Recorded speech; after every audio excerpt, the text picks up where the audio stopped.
Egaa hundi keessanuu wanta bareef yookaan wanta tureef baay'een keessan hin beektu jechuudha. Irra caalaan namootaa immoo karaa feesbuukii, karaa tiiktookii, karaa instaagiraamiis, karaa garaagaraatiin na gaggaafachaa turtanii dhugaa rabbii guddaa galatoomaa eebbifamaa isinii jechuun barbaada. Tole egaa shama harka fuunee akkam jirtu hordoftoota siifan gindoo bakka jirtanitti nageenya baraarri waaqayyo isiniif haa baay'atu isiniin jechaa. Warri mana kanaaf haaraa taatan laayik sabskiraayib gochuun na jajjabeessaa isiniin jedha. Warri kaleessaa na jajjabeessaa turtan immoo karaa garaagaraatiin ulfaadhaa galatoomaa isiniin jechuun barbaada. Tole egaa baay'een keessanii na iyyaafachaa turtanii maal taatee baddisiifan maal taatee baddinaan jechaa turtanii karaa feesbuukis karaa telegiraamiis immoo karaa garaagaraatiin ijoollee baay'ee na iyyaafachaa turtan jechuudha. Xiqqoo wanti ani badee fi xiqqoo na dhukkubeetiin ture jechuudha. Egaa ilmi namaa jireenya jiraatu keessatti wallaansoo hin dhabu. Wallaansoo sun immoo kan nama mo'achiisu waaqayyoodha jechuudha. Waaqayyo waan hundumayyuu nama mo'achiisa nama dandeessa jechuudha.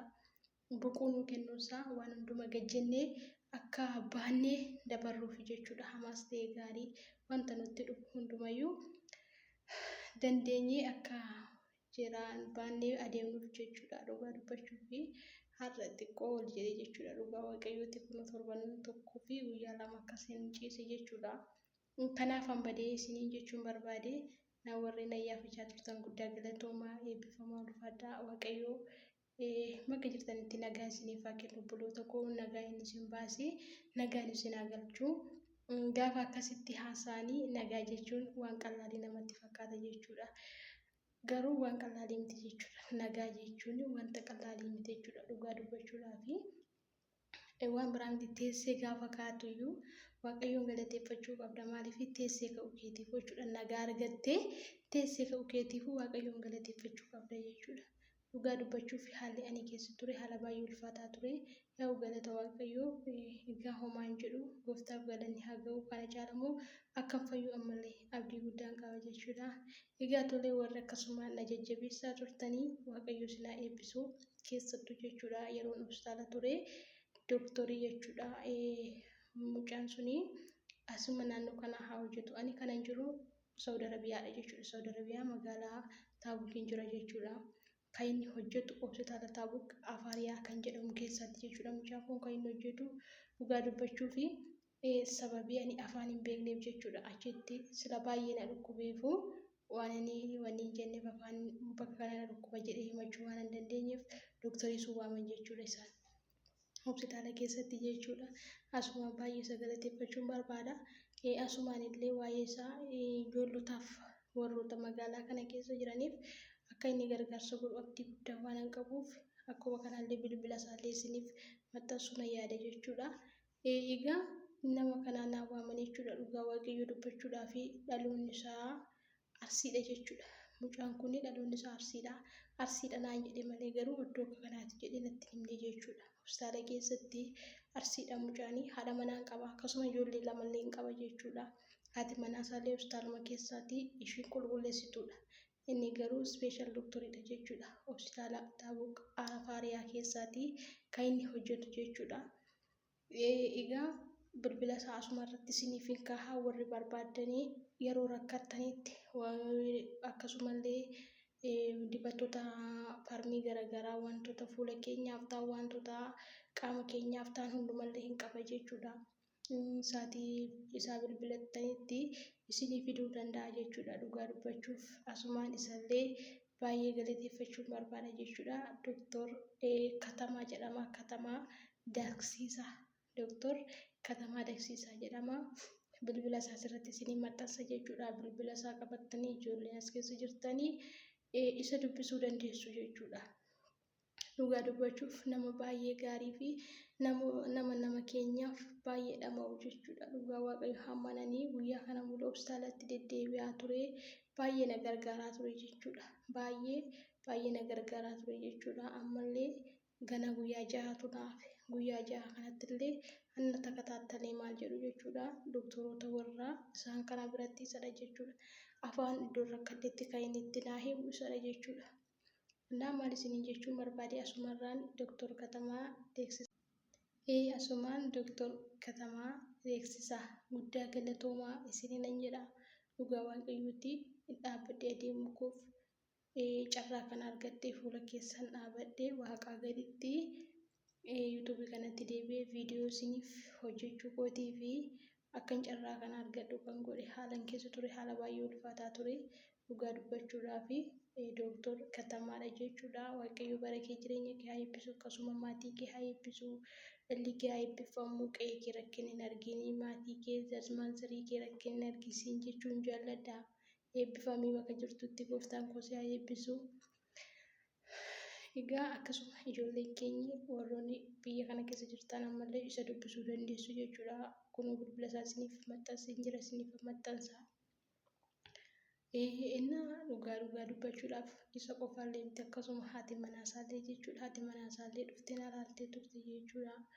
Viidiyoo si waraabnan lallakkeen viidiyoo waraabamuu barbaaduun jedheeni maaliif tokko maatiin koos yaada'uun dhiphatu waan ta'eef viidiyoon immoo gaafa waraabame maal jedhee waa baay'eetu jira waan ta'eef jechuudha. Ani immoo viidiyoo waraabamuu hin barbaanne jechuudha.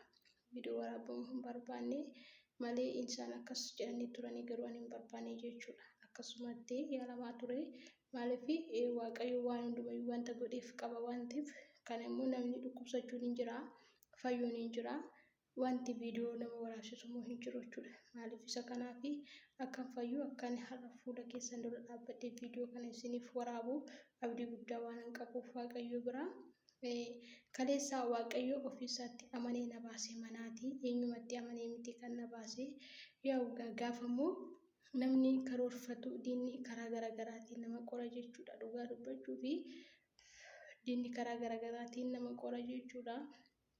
Innaa dhugaa waaqayyo waan hundumaa keessaa na baaseera ooleera. Waaqayyo na oolcheera waaqayyo galanni haa ga'u akkasuma obboloonni koo karaa garaagaraatiin dhiphachaa turtan guddaa galatoomaa isiniin jedha. Dhugaa rabbii eebbifamaa waaqayyo isin haa eebbisu. Akkasuma niitii mana kanaa yookaan haadha mana kanaa jechuudha baay'een ishee galateeffadha. Dhugaa waaqayyo dubbachuu fi maaliif yoo jettanii namni ani kana hin ciisee jechuudha torban koo kaleessa yookiin torban koo hojjaa lamaanii kaleessaati jechuudha. Gaafa 24 jechuudha. 24 miti. Gaafa 29 jechuudha kana ni ciise. Garuu hamma kana muluu dhugaa waaqayyo dhiphina ishee lafaana dhiphattu natu beeka jechuudha. Guyyaa tokkoyyuu ulfaata. Guyyaan tokkoyyuu ulfaata jechuudha. Hamma guyyaa amma kanaa miti. Keessattuu guyyoota 3 jechuudha dhaabadhee deemullee dadhabee jira jechuudha. Dhaabadhee deemullee dadhabeen ture. Garuu waaqayyo waan hundumarra na dabarsee na oolcheera nama har'a na taasiseera baay'ee na faana dhiphattee dhugaa baay'ee na faana boohaa turte jechuudha. Innaa isheellee waaqayyoon gaditti baay'ee guddaa tokko ishee galateeffadha jechuudha. Maaliif baay'een isaanii yoo dhukkubsannee biyyoota kana keessatti yoo dhukkubsannee baasanii karaatti nu gatu. Dhukkubsataa egaa haatuun jaallattu orma dhiisaati haatuun jaallattu jechuudha. Kanaaf dhugaa rabbii akkasitti na wanni hin jenne baay'ee tokko isheetti dhaga'ame isheellee akka waan hojii mana kanatti natti baay'ate akka waan hojii natti baay'ate akkasitti isheetti dhaga'ame jechuudha. Ergeetti hojiin akkanatti baay'ate beekamaadha. Hojiin natti isaa baay'atu malee baqqaanis abdii kutannaa waa baay'eetu keessa koo jira ture. Bakka keessi koo akkasumatti abdii na kutachiisa dhugaa dubbachuuf maaliif akka ta'e hin beeku. Egaa sunuma sun irra dhaabadhee garuu waaqayyo waan hundumaaf wanta godhee qaba. Waaqayyo immoo na oolchee darbeera waan hundumayyuu isiniin jechuun barbaada obboloota koo warri karaa garaagaraa dhiphachaa turtan galatoomaa isiniin jedha waaqayyo inni mana nagaan isin baase nagaa mana maatii keessanii gara dhala keessaniitti isin haa galchu isiniin jechuun barbaada. Maaliif yoo nagaa taane waan hundumayyuu gochuu kan dandeenyu jechuudha. Waan hundumtuu kan raawwachuu danda'u yoo nagaa taanedha. Gaafa akkasitti dhaabbannee deemnu waan qal'aadhi namatti fakkaata miti garuu dhugaa dubbachuudhaaf miti. Fayyaa kana keessa waa baay'eetu jira jechuudha waa baay'eedha. Ani dhugaa jireenya koo keessatti miila na baay'ee ofan arge jechuudha. Maaliif haala kanaanis biyya kanatti dhukkubsadhee hin beeku. Biyya keessatti sun dhukkubsadhe illee namoonni na bira jiru jechuudha. Maatiin na bira jiru akkasuma hiriyoonni na bira jiru jechuudha. Garuu asitti in ulfaata jechuudha. Gola ormaa keessa taa'anii haala kanaan dhukkubsachuun Inna baay'ee jechuudha dhugaa dubbachuuf baay'ee jechuudha. Egaa waan hundumaaf Waaqayyo waan godheef akeekasaa raawwata inni wanta yaadeessatu beeka. Garuu inni guddaan immoo ooluu kooti darbuu kooti Waaqayyo immoo na dabarsee waa baay'ee na barsiise. Fira salagaas na barsiise jechuudha dhugaa dubbachuudhaaf. Gaafa dhukkubsatanii yookiin gaafa rakkatan haatu nama hin jaallatu dhugaadha waaqa. Dhugaa dubbachuuf haatu nama hin jaallatu jechuudha. Ani garuu waa baay'ee dubbachuun barbaadu walumaa galatti Waaqayyo karaa hundumaan isin haa eebbisu eebbifamaa karaa keessattuu ijoollota jechuudha dhugaa dubbachuuf ijoollota yuutuubii kanarratti wal bare guddaa tokkoon isin galateeffadha jechuudha. Maaliif karaa hundumaan na bukkee jirtanii karaa hundumaan na bukkee taatanii jechuudha dhugaadha. Waaqayyo bara keessan jireenya keessan haa eebbisu. Isiniin jechuun barbaada yaa yuutuubii immoo egaa maaliif akkanaan hin cuune beektu viidiyoo hojjechaan turre laayivii garuu hin cuune jechuudha. Maaliif sodaa keessi koo waan sodaa qabuuf carraa galuu ammallee taanaan carraa galuu irra jira waan ta'eef jechuudha. Wanti ani qulqullaa'ee kana jedhamu tokkollee hin jiru jechuudha. Gana guyyaa jahatu naafe jechuudha wixxeetiin koo gana guyyaa jahatu naafe. Ammallee taanaan ijoolleen adaraa keessan saatinaaf laalaa saatinaaf guutaa isiniin jira. Maaliif haala kanaan baay'ee natti ulfaatee jira jechuudha. Baay'ee natti ulfaatee jira sababni isaa tokko ho'aadha saatiin kun saatii ho'aadha. Lammaffaan immoo hojii mana kana keessaallee baay'ee natti ulfaatee jira.